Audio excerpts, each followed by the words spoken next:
What is the occult, forbidden history of humanity, the reset of humanity, Tartaria, mud flood, and what happened only 2-3 centuries ago?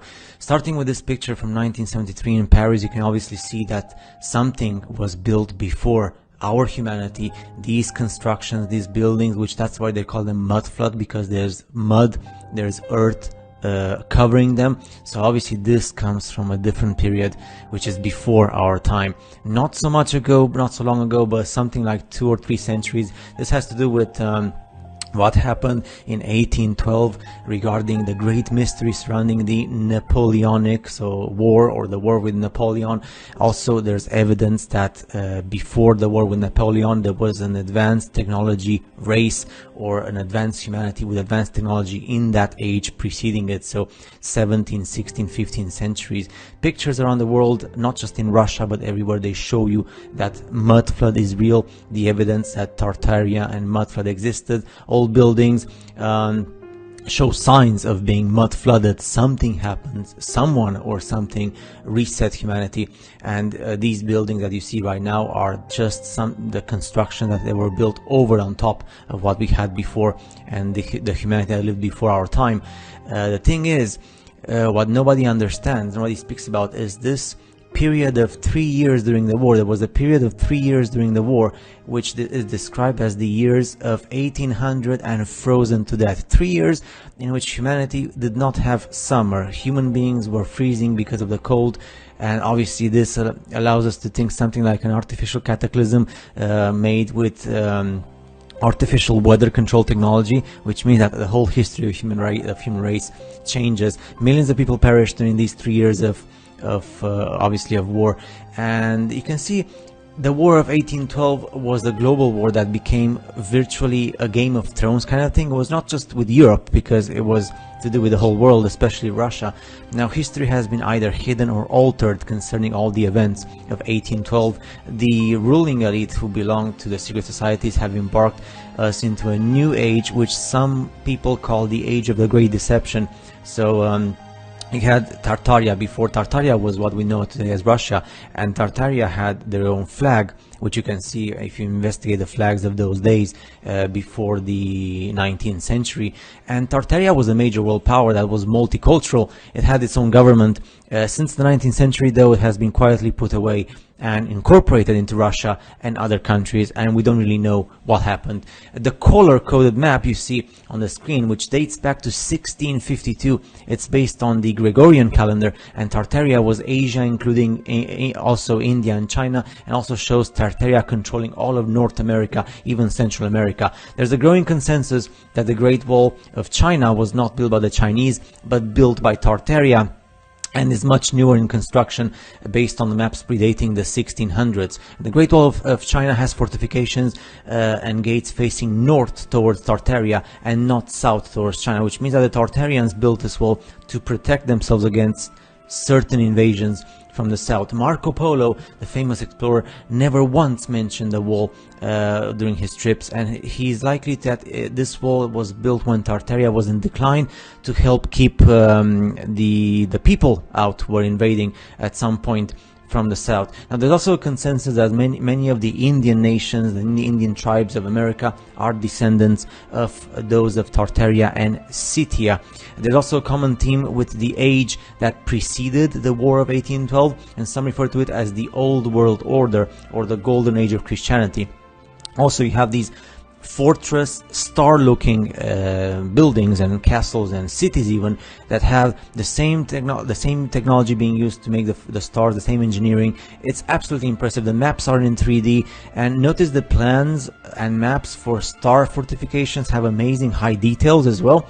And this was done by intelligent people who had technology to build these things in a time where people were supposed to be primitive. The Statue of Liberty in the US also has inspirations in this star fortress type of technology, and also regions in Russia are still showing the remnants of what was in recent history the Vatican City, Parco Adriano, in terms of the fortress. And if you summarize all the stars you see, then they would require millions of man hours to work to create them.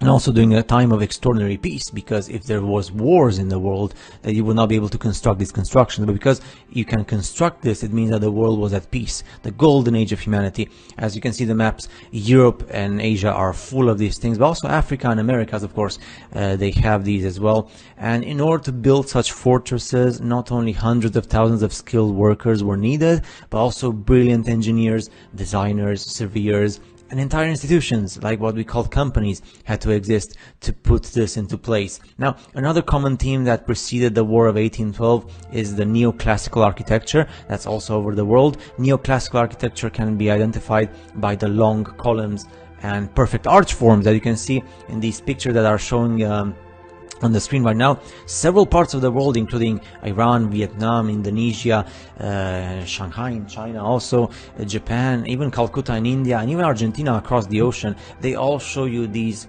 different things, different buildings, but with the same neoclassical architecture in different parts of the world. Another common theme that also appears in the architecture are the large domes with mercury antennas at the top, which you can see now. Those antennas were not put there just for decoration purposes. Beautiful as they are, they serve a purpose, which is atmospheric energy. Free energy has been harnessed for centuries out of the air, which is what Nikola Tesla was telling us. Nikola Tesla was not the inventor of this energy, he just knew the truth about the true history of humanity, and he wanted to re-implement this energy, which you can see in Astrakhan, for example. Russia is a very awesome place in terms of, too bad that the Russian language is difficult for English-speaking people, but Astrakhan, if you translate it, and this is in Russia, the translation from Russian means modern electric theater. How the heck did they have modern electric theaters in a time where you're supposed to not have any electricity, because electricity was invented or was discovered, according to mainstream science, in the 20th century or in the late 19th century. So it all adds to the mystery surrounding the War of 1812 and Napoleon. 500,000 troops were on their way to Moscow, so the region close to Tartaria, and the supply line was 50 miles long. But to fight who? Against who was the war? We'll see this in part 2 next video, so stay tuned. Hope you enjoy this. I'll see you back in the future.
اكيد متبعت رمضان ولا ضربه اي حاجه عشان احنا نفتح النقود. رمضان ايه يا فندم؟ وقف البيت اللي عديتها ورميها بالنار بتبتسم وتقولي الحمد لله. كانت بتتركني يحسبها كمان. بس حقيقه مستقبل خالص. ده العيد كلهم بيقولوا على العربيه عشان محدش يقرب لها وهي بتتبع. الموضوع بصي على اي حد في الدنيا الا انا عارفاها كويس. من يوم ما عرفتها وهي جبانة ومتعبة بجمالها وتخاف من أصل. لكن اللي شفت فيها ده أول ما شفت حس الحب القلب جبرته. وبعدين يا نص